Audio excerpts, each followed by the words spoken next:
Hello, this is Jeff Bird with Jeffrey Bird Coaching, and welcome to another Wisdom Minute. Today I have the great honor and privilege of being with Gino Colombara. He is the executive director, as a lot of you in this area will know, of the local Southeastern Virginia chapter of the Alzheimer's Association. Now, you'll probably realize, if you know Gino like I do, that whenever we think of Gino, we think of that smile that you just saw right there. Gino, I think, is largely regarded as one of the warmest, most caring people in our community. Thank you. Wow. Yeah, when your name comes up, it's always with this sense of, oh, Gino was there. Yeah, Gino was involved. Or, we talked to Gino. It's always just this enthusiasm that you just breathe. So Thank you. thank you so much for taking a few minutes with me. And it's absolutely true. Taking a few minutes with me this morning to help share some of the vision and your journey and the insight with other people that they can be benefited too. Sure. So now, even though you've got that signature smile that we all recognize, you haven't necessarily had a super easy journey. Right. That has not been born out of just no issues and no problems. Correct. That's been born through some difficult life circumstances. And if you can just tell us a little bit about your journey, your personal journey with Alzheimer's in the family, and how that kind of led to what you're doing now with the Alzheimer's Association. Well, surely. My journey here was definitely a personal one. It wasn't something that I trained for. I anticipated. I planned. This wasn't what I was planning to do as a career, but it is a passion. And that journey started because of my dad, who was diagnosed with Alzheimer's back in 1986. At that time, he was diagnosed with senility. And getting to that point of a diagnosis of Alzheimer's was a very difficult journey in and of itself, because I was in Italy as a journalist. That's my background as a journalist, a broadcast journalist. And he was missing for 2 months, and finally we found him, and he was diagnosed with senility. And then when I brought him here to Virginia when I got out of the Navy, he was diagnosed with Alzheimer's. At that time, the awareness was nowhere near it is today.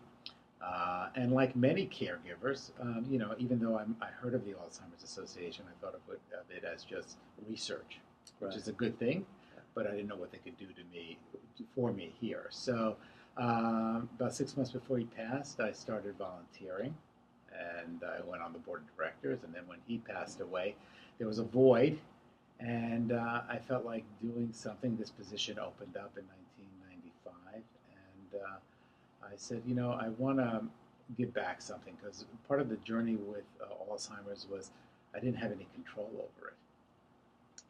And no matter what you did, it just wasn't enough. And it was a lonely journey, especially at that time. So I can really understand the importance of having community surround you and what a difference that can make, even though there might not be that wonder drug that can make it all better on a permanent basis. But when you have community and support, it makes all the difference in the world. So that was my reasoning for wanting to get involved at a higher level. So although this is my job, my livelihood, it is a passion, and it's much more than just a career or a job. And that passion shows. I think that's what generates all of that positive vibration and connection that you have with people. Is that this is one of those things probably that you'd do if you could for free, but just getting paid allows you to keep doing it, right? Most definitely, yeah. Definitely. Yeah. And it brings me fulfillment. It brings me a lot of fulfillment in terms of what I do every day, and the people that I interact with every day on so many different levels, that I often say, really, the blessing of my life is the tapestry of those who make up my life. Oh, that's beautiful. And it all comes through this organization, this community, this association, the people that I've met along the way and continue to meet. And also those, more importantly, that are dealing with this insidious disease on a daily basis, who so often, as like myself, felt so alone. And when they know that there is a community of support, it just changes the whole perspective of things. And it provides them the hope that keeps them going.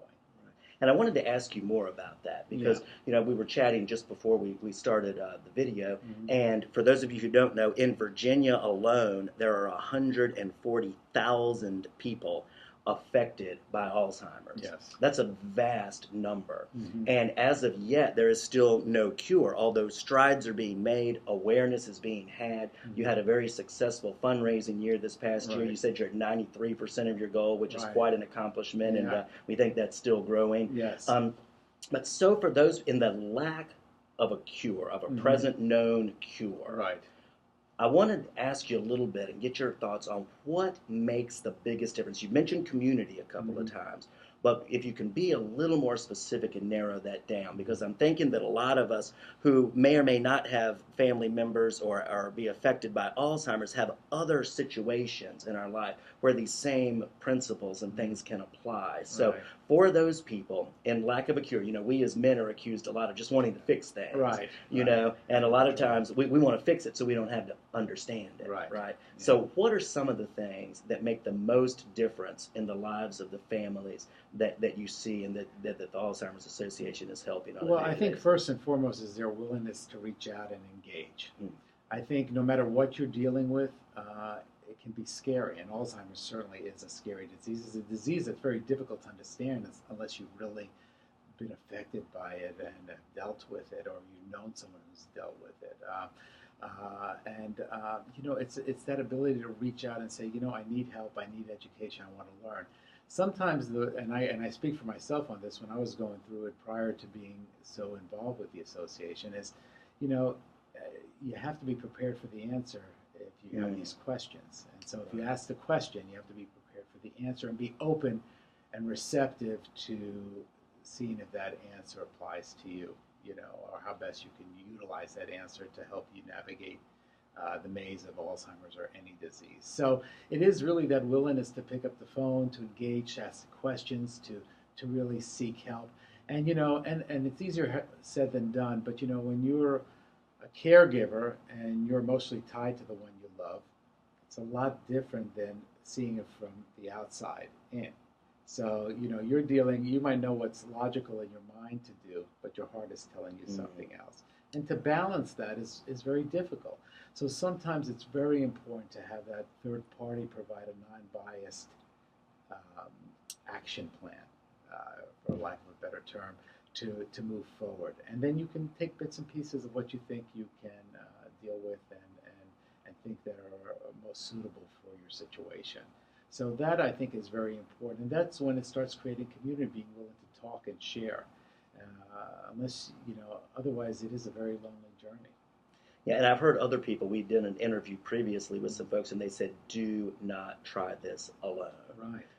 Reach out. So you mentioned the willingness to reach out and to receive the answers. What are some of the biggest things that hinder people from the willingness to do that? That then on the other side, once they've, I guess, finally got desperate enough, maybe sometimes is what causes them to reach out. What are some of those hindrances, and how can we help overcome? Well, I those? think it's one of the biggest things is the lack of awareness of what the association can do for you, the lack of awareness of what the wealth of community resources that are in this area. So it all starts with that picking up the phone and asking and engaging and things of that nature.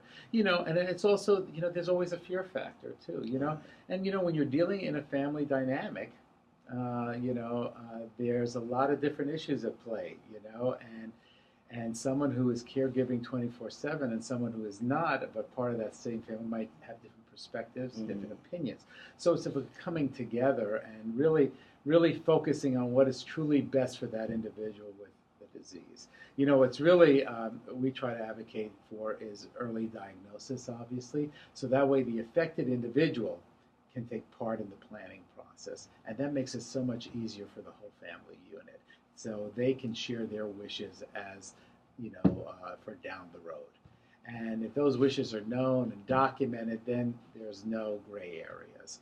And I know, like for me, when my dad had it, we didn't have these conversations. So all of a sudden, I was a caregiver about something I didn't know nothing about.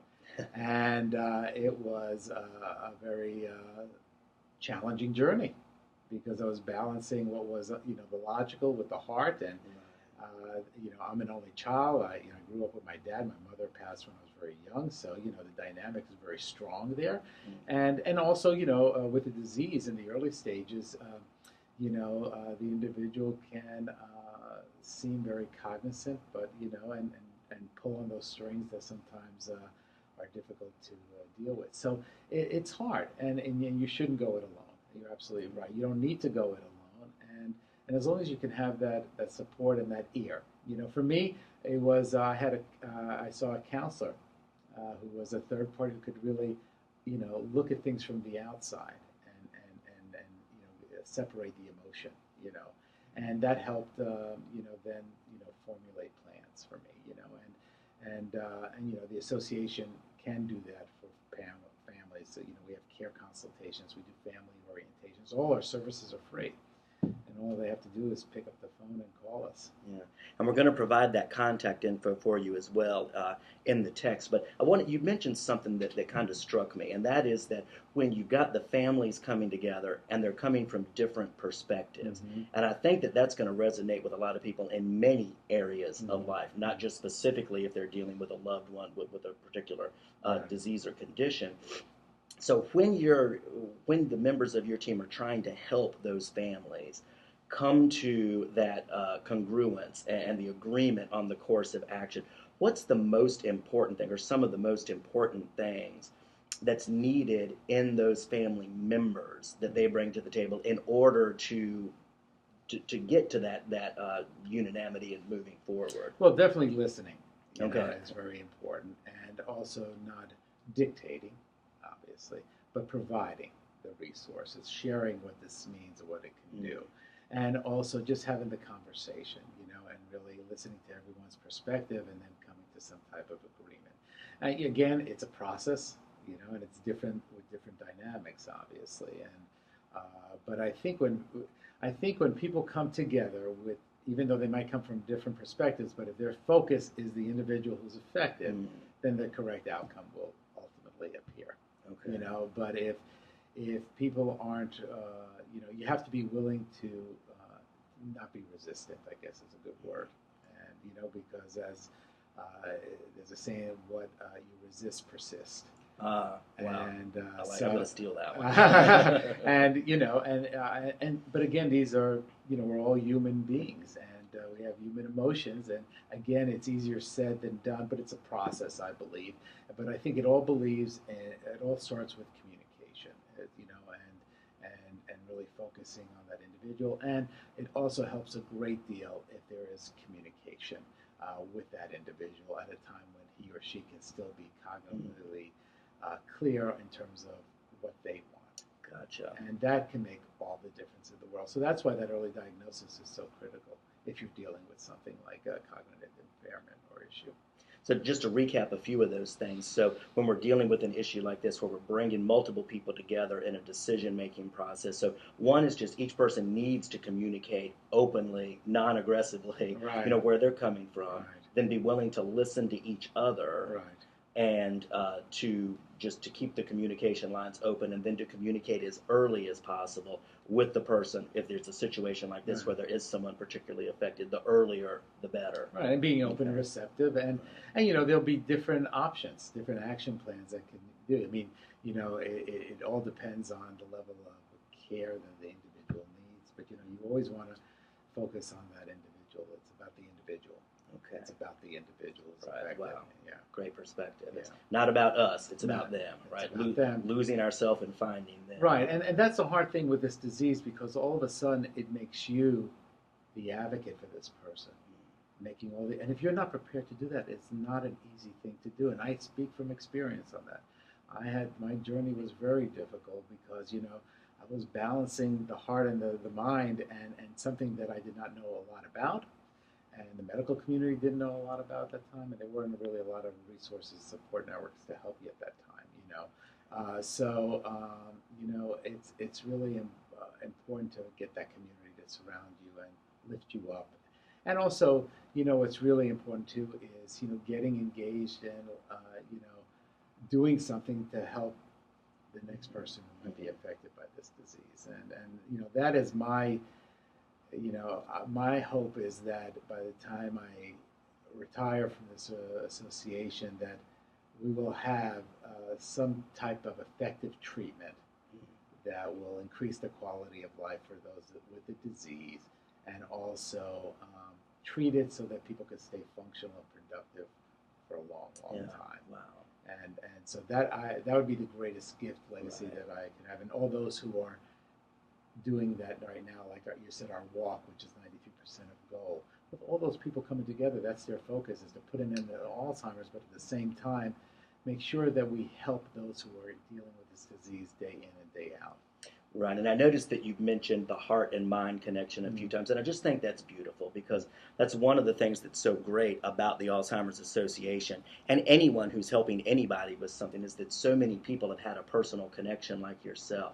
So you can Mm-hmm. understand the Yeah. feelings and the emotional space that another person is in, while at the same time providing experience of resources to help them find the way forward. Most So definitely. just That empathy is so important because people feel like, oh, I'm not doing enough.